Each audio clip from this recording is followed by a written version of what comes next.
아침이 밝아온 강남, 서울. 하늘은 맑았지만 겨울의 차가운 공기는 사람들의 마음을 더욱 쓸쓸하게 만들었다. 검은색 철문이 빛나는 커다란 저택 앞, 김씨라는 마른 체구의 노인이 낡은 천가방을 옆에 두고 웅크린 채 앉아 있었다. 그는 담장에 조용히 기대며 흐릿한 눈으로 북적이는 거리의 모습을 바라보고 있었다. 어젯밤 퍼붓는 폭우는 그가 이곳 외에 다른 피난처를 찾지 못하게 했다. 철문이 갑자기 열리며 깔끔한 유니폼을 입은 가정부 이 씨가 밖으로 나왔다. 그녀의 하이힐이 차가운 돌바닥 위에서 딱딱 소리를 냈다. 김 씨를 보자마자 그녀는 큰 소리로 말했다. 아직도 여기 앉아 계세요. 이런 곳은 당신 같은 사람이 있을 곳이 아니에요. 당장 가세요. 경비원을 부르게 만들지 마세요. 김 씨는 조용히 고개를 숙이며 거칠고 나지막한 목소리로 대답했다. 부탁드립니다. 어젯밤 비가 너무 많이 내려서 다른 곳을 찾을 수가 없었습니다. 단 하룻밤만이라도 쉴 수 있게 해주세요. 하지만 그의 설명은 오히려 이 씨를 더욱 화나게 했다. 그녀는 팔짱을 끼고 경멸 가득한 눈빛으로 말했다. 여기가 아무나 올 수 있는 곳이라고 생각하세요.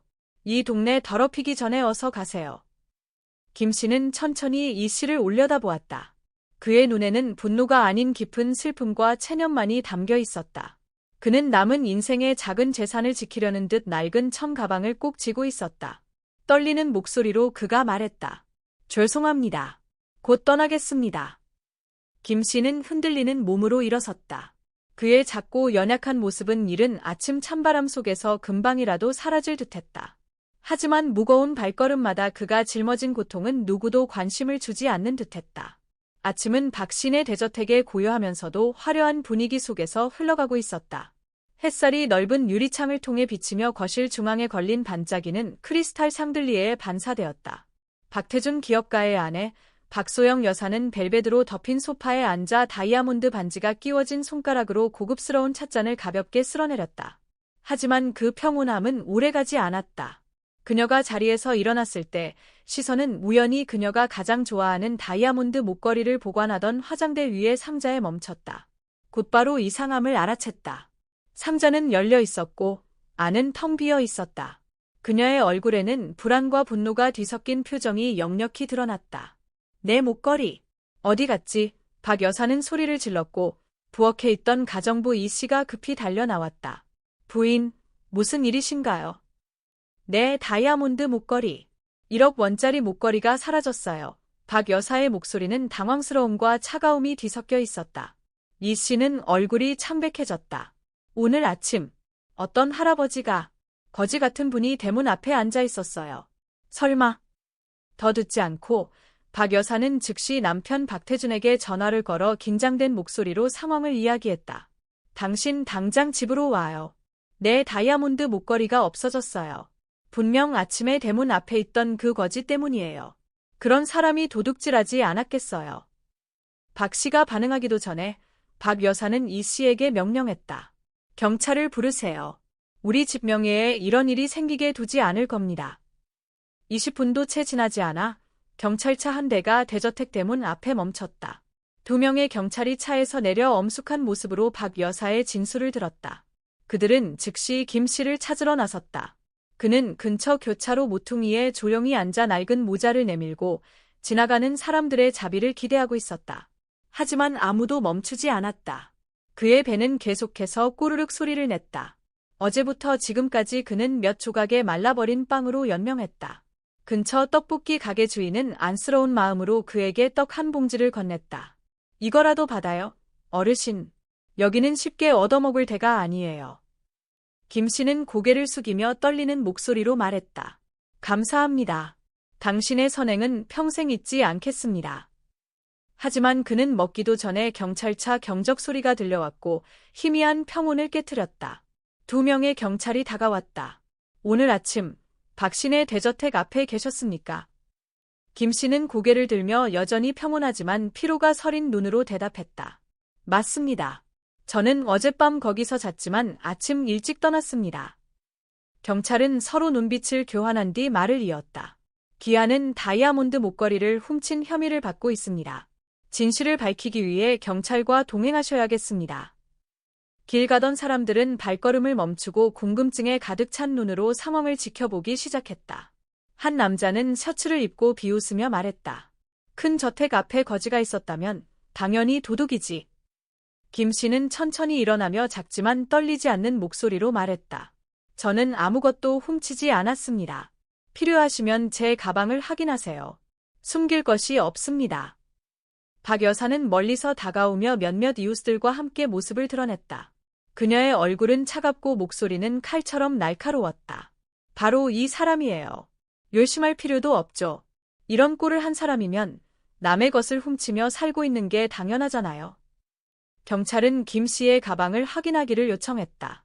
군중의 시선이 그에게 집중되었다. 마치 보이지 않는 재판이 열리는 듯했다. 김 씨는 손을 떨며 낡은 천 가방을 열었다. 안에는 낡은 옷 한 벌, 낡은 작은 책 한 권, 그리고 빈 깡통이 들어 있었다. 하지만 경찰이 더 깊이 뒤지는 순간 반짝이는 물체가 나타났다. 다이아몬드 목걸이였다. 군중은 탄성을 질렀다. 박 여사는 거에 소리치듯 말했다. 봐요. 제가 뭐라고 했어요. 바로 이 사람이었잖아요. 김 씨는 얼어붙은 채로 서 있었다. 그의 눈에는 충격이 가득했고 목소리는 떨렸다. 아니에요. 제 것이 아닙니다.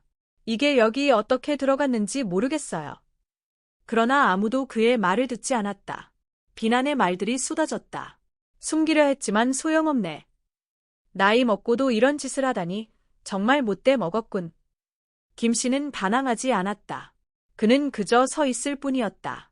마른 손으로 낡은 가방을 꽉 쥐며 멸시의 시선 속에서도 마지막 남은 자존심을 지키고자 하는 듯했다. 경찰은 차갑게 말했다. 기아는 사건의 진상을 밝히기 위해 우리와 함께 대저택으로 가셔야겠습니다. 박 씨네 저택의 넓은 거실에는 무거운 분위기가 가득했다. 반짝이는 다이아몬드 목걸이가 테이블 위에 놓여 있었고 이는 김 씨를 범인으로 몰아가는 명백한 증거처럼 보였다. 김 씨는 그곳에 앉아 작고 초라한 모습으로 야른 옷을 걸친 채 박 씨 부인의 날카로운 시선과 호기심 많은 이웃들의 수군거림 사이에 움츠리고 있었다. 박 씨 부인은 팔짱을 낀 채 비꼬는 듯한 목소리로 말했다. 할 말이 더 있습니까? 목걸이가 당신 주머니에서 나왔는데 이제 어떻게 변명하실 건가요? 김 씨는 고개를 들어 슬픔이 깃든 눈빛으로 바라보았지만 그 안에는 원망이 없었다. 그의 목소리는 떨렸지만 분명했다. 이 목걸이를 훔치지 않았습니다. 제 주머니에 그것이 어떻게 들어갔는지 모릅니다. 저는 단지 늙은 사람일 뿐입니다. 낡은 가방 하나밖에 없는 저에게 이 목걸이는 필요 없습니다. 박 씨 부인은 책상을 세게 내려치며 날카롭게 말했다. 더 이상 순진한 척하지 마세요. 가난이 도둑질이 핑계가 될 수는 없습니다. 어떻게 그렇게 뻔뻔할 수 있죠? 이러한 비난의 말들은 마치 칼날처럼 김 씨의 마음을 찔렀다. 그는 자신의 가방을 꽉 움켜쥐며 마지막 자존심을 지키려는 듯했다. 그러나 그는 침묵을 유지했다. 그의 마음속에서 진실은 소리칠 필요 없이 조용히 존재하고 있었다. 처음부터 조용히 상황을 지켜보던 경찰서장이 자리에서 일어나 낮고 단호한 목소리로 말했다. 우리는 단 하나의 물증만으로 누군가를 범인으로 몰 수 없습니다. 전체의 상황을 다시 살펴봐야 합니다. 이 저택에는 보안 카메라가 설치되어 있지 않습니까? 처음부터 깊은 생각에 잠겨있던 박태준 씨가 고개를 끄덕였다. 맞습니다. 카메라 영상을 확인하실 수 있습니다. 거실에 큰 화면이 켜지며 아침 일찍의 녹화 영상이 재생되었다. 모두가 말없이 화면을 주시했다. 화면 속에는 김 씨가 밤새도록 울타리에 기대어 앉아 피곤한 모습으로 조용히 있는 모습이 뚜렷하게 나타났다. 바로 그때 가사도우미 이 씨가 문 밖으로 나와 쓰레기 봉투를 들고 걸어 나왔다.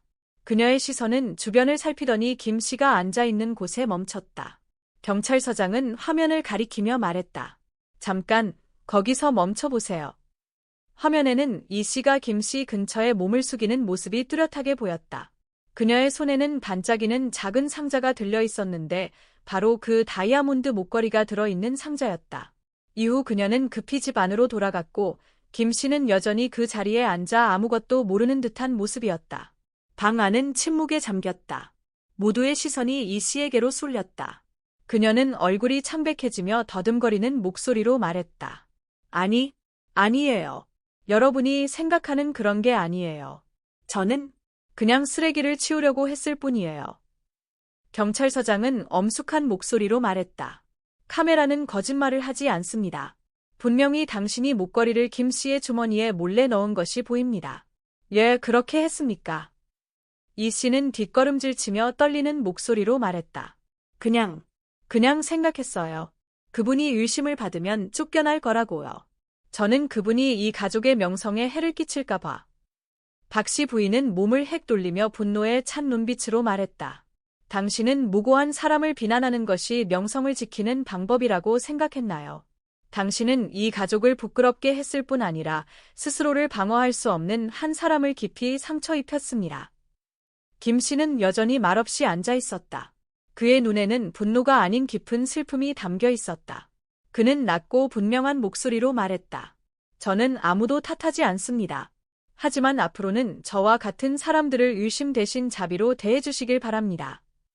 그의 말은 방 안을 어느 때보다 더 조용하게 만들었다. 박 씨는 이 씨에게 다가가 냉정한 목소리로 말했다. 당신의 행동은 용납할 수 없습니다. 짐을 챙겨서 당장 떠나세요. 이 씨는 고개를 숙인 채 대답하지 못하고 조용히 돌아섰다. 그녀는 김 씨를 향해 작은 목소리로 말했다. 죄송합니다. 정말 죄송합니다. 김 씨는 가볍게 고개를 끄덕일 뿐 더 이상 아무 말도 하지 않았다. 그의 눈에는 마치 모든 일이 중요하지 않은 듯한 너그러움이 비쳤다. 신문 배달을 하는 준서라는 소년이 수줍게 방 안으로 들어왔다. 그의 눈빛에는 존경심이 담겨 있었다. 할아버지, 더 일찍 말하지 못해서 죄송합니다. 하지만 진실이 밝혀져서 기쁩니다. 김 씨는 가볍게 미소를 지으며 소년의 머리를 쓰다듬었다. 고맙구나. 너의 용기와 정직함은 많은 사람들에게 빛이 될 것이다. 경찰서장은 김 씨에게 머리를 숙이며 엄숙하고 공감 어린 목소리로 말했다. 당신은 존경받을 만한 분입니다. 이번 일은 여기 있는 모두에게 큰 교훈이 되었으면 좋겠습니다. 김 씨는 조용히 고개를 끄덕였다. 그의 마음은 여전히 슬픔으로 가득 차 있었지만 그의 눈빛은 놀라울 정도로 평온해 보였다. 박신의 저택의 거실은 무거운 침묵에 잠겼다. 이 여사는 창백한 얼굴로 방을 떠났고 남아있던 사람들은 방금 일어난 일에 놀란 상태에서 벗어나지 못하고 있었다. 김 선생은 방 한 구석의 의자에 가만히 앉아 있었다. 화려한 공간 속에서 그의 작은 몸은 가냘퍼 보였지만 그의 눈은 설명할 수 없는 깊이를 담고 있었고 저택의 화려함을 꿰뚫어 보는 듯했다. 박태준 씨가 다가와 김 선생 앞에서 고개를 숙이며 후회 어린 목소리로 말했다. 김 선생님, 죄송합니다. 저희가 편견과 의심으로 선생님께 상처를 드렸습니다. 죄송하다는 말 외에 드릴 말씀이 없습니다. 박소영 여사도 고개를 깊이 숙이며 울먹이는 목소리로 말했다. 제가 너무 이기적이었습니다. 가족의 명예만 생각하며 무고한 사람에게 상처를 준 걸 깨닫지 못했습니다. 저를 용서해 주십시오. 김 선생은 미소를 살짝 지었다. 가벼운 미소였지만 그 안에는 많은 감정이 담겨 있었다. 그의 목소리는 차분하고 느긋했다. 용서는 쉽습니다. 하지만 중요한 건 여러분이 정말로 변할 수 있는지입니다.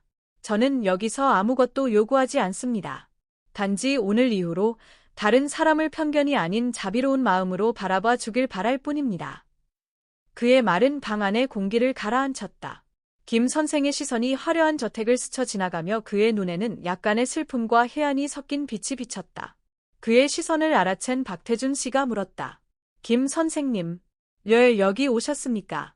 혹시 저희 가족과 알고 지내셨던 겁니까? 김 선생은 깊은 숨을 들이쉬며 그의 눈빛은 더욱 차분해졌다. 네, 저는 우연히 이곳을 지나던 게 아닙니다. 예전에 저는 당신의 아버지 박대성 씨와 절친한 친구였습니다. 우리 가족은 매우 가까웠습니다. 하지만 큰 사건이 발생한 후 저는 모든 것을 잃었습니다. 당신의 아버지는 약속을 지키지 못한 채 세상을 떠나셨습니다. 그의 말은 모두를 놀라게 했다. 박태준 씨는 오래된 기억을 떠올리려는 듯 눈살을 찌푸리다 문득 소리쳤다. 아버지가 김승우라는 절친한 친구를 언급하셨던 적이 있습니다. 그분이 바로 선생님이신가요? 김 선생은 고개를 살짝 끄덕이며 천천히 말했다. 그때 당신 가족의 회사가 파산 위기에 처했을 때 우리 가족은 큰 대출을 보증하며 도왔습니다. 하지만 얼마 지나지 않아 우리 가족에게도 큰 불행이 닥쳤습니다. 우리는 모든 재산을 잃고 집도 팔아야 했습니다. 당신의 아버지는 도움을 주겠다고 약속하셨지만 그 약속을 이루지 못한 채 돌아가셨습니다. 저는 누구를 탓하지 않습니다. 인생은 원래 무상한 법이니까요. 저는 단지 추억이 서린 곳을 다시 보고 싶었을 뿐입니다. 하지만 이런 일이 벌어질 줄은 몰랐습니다. 방 안은 다시 침묵에 잠겼다. 박 여사는 김 선생을 바라보며 눈물을 글썽였다. 그녀는 떨리는 목소리로 말했다. 김 선생님, 방금 말씀하신 이야기를 들으니 너무 부끄럽습니다. 저희 가족이 선생님께 은혜를 입었는데도 선생님께 나쁘게 대했습니다. 이 잘못을 어떻게 보상해야 할지 모르겠습니다. 근처에 서 있던 준서라는 소년이 조심스럽게 다가와 망설이며 물었다. 할아버지, 잘 모르겠어요. 예, 그들을 탓하지 않으세요. 그들은 할아버지께 상처를 줬잖아요. 김 선생은 다정하게 미소를 지으며 소년의 머리를 쓰다듬었다. 얘야, 마음의 원한을 품지 않으면 더 가벼운 마음으로 살 수 있단다.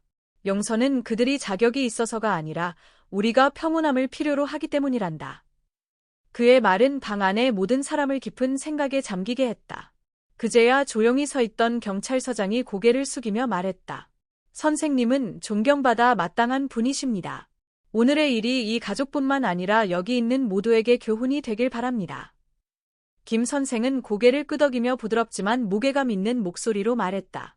인생은 순환하는 법입니다. 오늘 제가 어려움을 겪지만 내일은 여러분일 수도 있습니다. 누구도 누구 앞에서 고개를 숙일 필요 없는 삶을 사는 것이 올바른 삶의 방식입니다.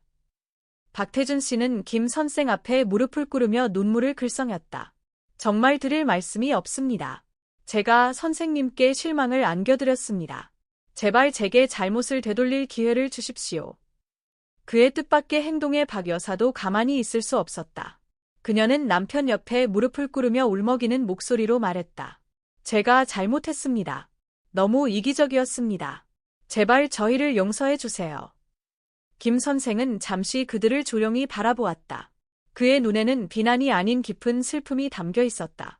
그는 부드럽지만 단호한 목소리로 말했다. 용서는 제가 할 수 있습니다. 하지만 중요한 건 여러분이 정말로 변할 수 있는지입니다. 어려운 사람들에게 자비로운 마음으로 대하세요. 그것이야말로 은혜를 갚는 가장 좋은 방법입니다. 저녁 노을이 박신의 저택을 감싸 안아 큰 유리창을 황금빛으로 물들였다. 거실의 공기는 여전히 무겁게 가라앉아 있었고 김 씨의 말은 마치 사람들의 영혼 깊숙한 곳까지 울려 퍼지는 듯했다. 박 씨와 그의 아내는 여전히 김 씨의 발 앞에 무릎을 꿇고 있었고 어린 준서 군은 방 구석에서 조용히 서서 커다란 눈으로 노인의 고귀한 인격을 존경의 눈빛으로 바라보고 있었다. 박 씨의 아내가 간절한 목소리로 말했다. 김 선생님, 이렇게 떠나게 두고 볼 수는 없습니다. 우리에게 용서를 빌 기회를 주십시오. 최소한 우리 집으로 다시 모셔서 보살피게 해주십시오. 그동안 선생님께서 겪으신 고통을 조금이라도 갚아드리고 싶습니다. 김 씨는 조용히 듣고만 있었다. 그의 눈은 온화했지만 단호한 결의가 비쳤다. 그는 고개를 살짝 저으며 낮고 따뜻한 목소리로 말했다. 당신들의 마음에 감사드립니다. 하지만 나는 이곳에 속하지 않습니다. 내 자리는 저 바깥, 내가 익숙한 소박한 삶을 자유롭게 살 수 있는 곳입니다. 이 화려함은 내가 필요한 것이 아닙니다. 박 씨는 급하게 말하며 목소리가 떨렸다. 하지만 김 선생님, 우리는 선생님께 은혜를 입었습니다. 과거에 선생님의 가족이 저희 아버지를 도와주지 않았다면 오늘날의 저희는 없었을 겁니다. 어떻게 선생님을 그냥 보내드릴 수 있겠습니까? 김 씨는 부드럽게 미소 지으며 그의 눈빛은 사람의 마음을 꿰뚫는 듯했다. 박 선생, 당신들은 이미 충분히 했습니다. 내가 필요한 것은 보답이 아니라 당신들의 변화입니다. 약자들에게 공정하고 친절하게 대하십시오. 그것이야말로 내가 원하는 은혜 갚음입니다. 그 말은 박 씨와 그의 아내의 가슴을 강하게 울렸다. 박 씨의 아내는 눈물을 흘리며 떨리는 목소리로 말했다. 김 선생님, 저는 너무나도 많은 잘못을 했습니다. 하지만 제가 변하겠다고 약속드립니다. 앞으로는 편견의 눈이 멀어 제 마음을 가리지 않겠습니다. 어린 준서 군이 앞으로 나와 작은 손으로 김 씨의 어깨에 손을 올렸다. 그의 눈빛은 존경심으로 빛났다. 할아버지, 저는 할아버지의 말씀을 영원히 기억할 거예요. 저도 커서 할아버지처럼 좋은 사람이 되고 싶어요. 김 씨는 소년의 머리를 쓰다듬으며 주름진 얼굴에 온화한 미소를 띄었다. 야, 내가 진심으로 살고 사랑할 줄 안다면 너는 이미 훌륭한 사람이란다. 모든 것을 처음부터 지켜본 경찰서장이 앞으로 나와 김 씨에게 고개를 숙이며 말했다. 김 선생님, 오늘 이 가족뿐 아니라 우리 모두가 소중한 교훈을 얻었습니다. 선생님을 의심했던 점 죄송합니다. 선생님의 이야기가 저희가 더 인간적이고 공정하게 일하도록 상기시켜주는 계기가 되기를 바랍니다. 김 씨는 고개를 끄덕이며 여전히 부드러운 목소리로 말했다. 감사합니다. 삶에서 누구나 실수를 할 수 있습니다. 중요한 것은 실수를 어떻게 바로잡고 서로에게 진심으로 대하는가입니다. 김 씨는 일어섰다. 그의 요소한 몸은 저택의 넓은 공간 속에서 더 작아 보였다. 그는 문 쪽으로 걸어갔고 떠나기 전에 뒤를 돌아보며 모두를 바라보았다. 그의 눈빛에는 너그러움과 마지막 당부가 담겨 있었다. 누구도 누구에게 고개를 숙이지 않아도 되는 삶을 사십시오. 그것이 진정한 올바른 삶입니다. 그 말은 가볍지만 사람들의 마음속에 깊이 새겨졌다. 김 씨는 저택을 떠났다. 그의 작은 모습은 노을 속에서 더욱 자랑스러워 보였다. 어린 준서 군은 그를 따라가며 작은 떡 가방을 그의 손에 쥐어주었다. 그는 더듬거리는 목소리로 말했다. 할아버지, 이걸 가져가세요. 저녁에 조금이라도 드셨으면 해서요. 김 씨는 소년을 바라보며 다시 온화한 미소를 지었다. 그는 소년의 머리를 가볍게 쓰다듬으며 말했다. 고맙다, 얘야. 너의 마음이야말로 가장 소중한 선물이란다. 소년은 김 씨의 모습이 나무 사이로 사라질 때까지 바라보며 존경과 감탄으로 가득 찬 마음을 품었다. 강남 거리를 따라 희미하게 비추는 가로등 불빛 아래 김 씨의 모습이 점점 멀어졌다. 박 가문의 저택에서는 여전히 무거운 분위기가 감돌았지만 어딘가가 변해 있었다. 김 씨의 마지막 말은 마치 깨어나는 종소리처럼 이기심과 편견에 가려져 있던 마음들을 흔들어 놓았다. 박 여사는 여전히 의자에 앉아 두 손을 깍지 끼고 멍하니 먼 곳을 바라보고 있었다. 문득 오래된 기억들이 떠올랐다.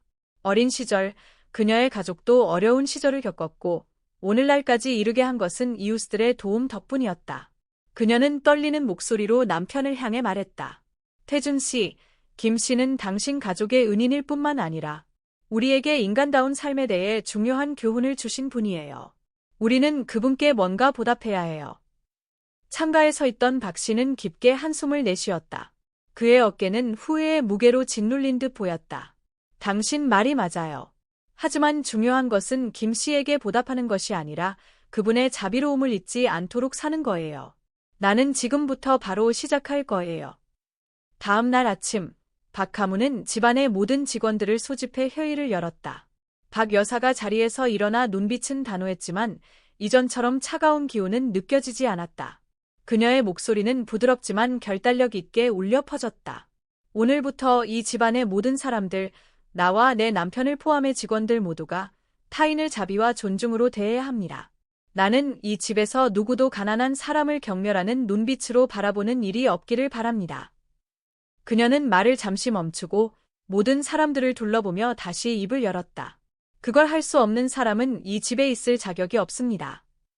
회의가 끝난 후 박 씨는 김 씨를 찾기로 결심했다. 그는 김 씨가 지나갈 가능성이 있는 거리를 천천히 운전하며 후회와 희망이 뒤섞인 마음으로 그를 찾았다. 마침내 그는 한강변의 가난한 동네에 도착했다.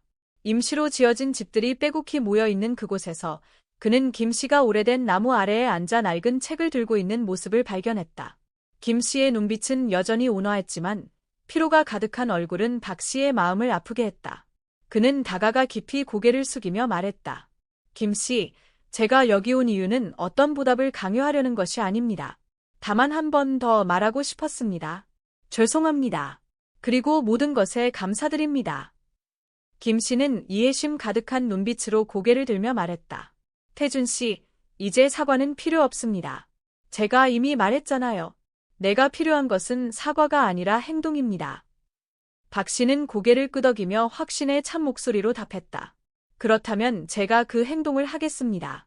김 씨의 이름을 딴 자선재단을 만들어 사회의 약자들을 돕는 데 전념하겠습니다. 제가 배운 가치를 영원히 퍼뜨리고 싶습니다. 김 씨는 미소 지으며 만족스러운 표정을 지었다. 그것이 내가 바라는 바입니다. 만약 당신의 행동이 많은 사람들에게 도움이 된다면 내 인생은 헛되지 않았습니다.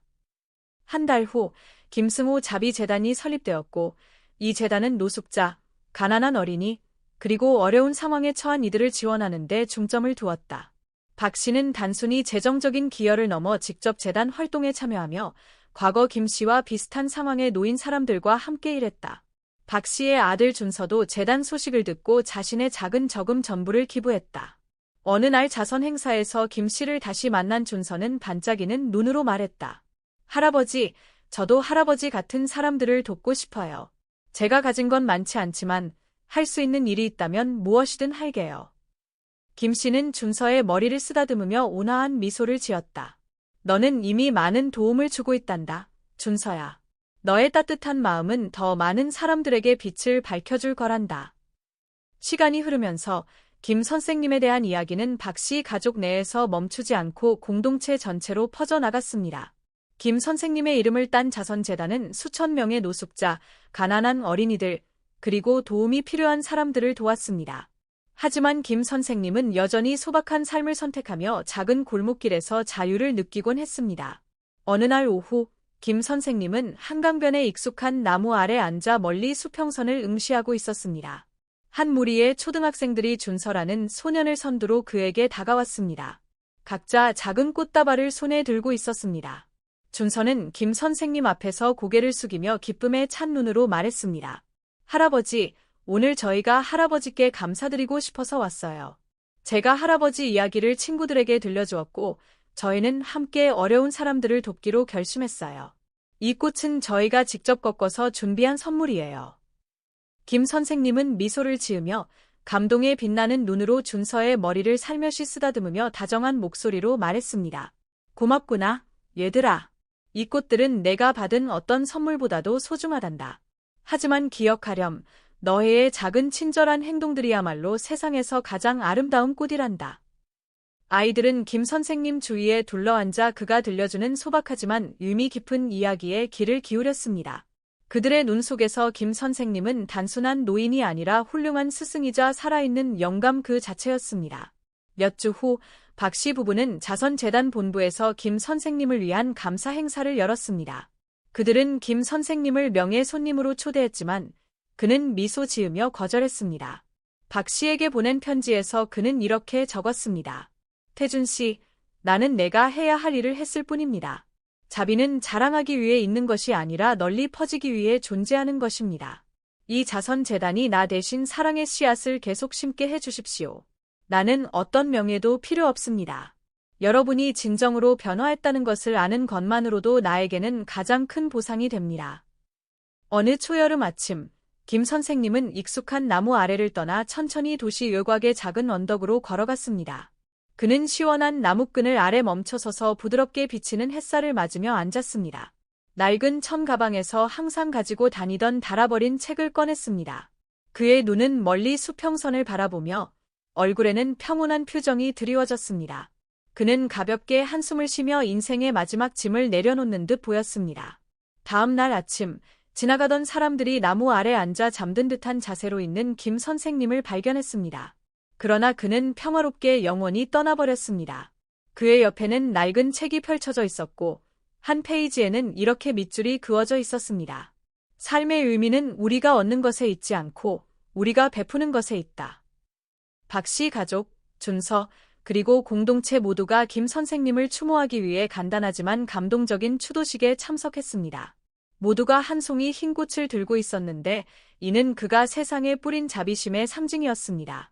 박 씨는 김 선생님의 영정 앞에서 고개를 숙이며 낮고 진중한 목소리로 말했습니다. 김 선생님, 당신은 우리에게 친절하고 공정하게 사는 방법을 가르쳐 주셨습니다. 저는 당신이 남기신 가치를 계속 전파할 것을 약속드립니다. 평안히 쉬십시오. 김 선생님이 세상을 떠난 후 그의 이야기는 책으로 쓰여져 많은 세대에 영감을 주었습니다. 김승호 자비재단은 점점 성장하여 도움이 필요한 사람들에게 길잡이가 되는 등대 같은 존재가 되었습니다. 비록 김 선생님의 모습은 더 이상 볼 수 없지만 그가 남긴 관용과 자비에 대한 교훈은 사람들의 마음속에 영원히 살아 있습니다. 작은 거리, 가난한 동네, 심지어는 고급 주택들 속에서도 그의 이야기는 자비로운 마음이 있다면 세상은 더 나아질 수 있다는 상기처럼 계속해서 전해지고 있습니다.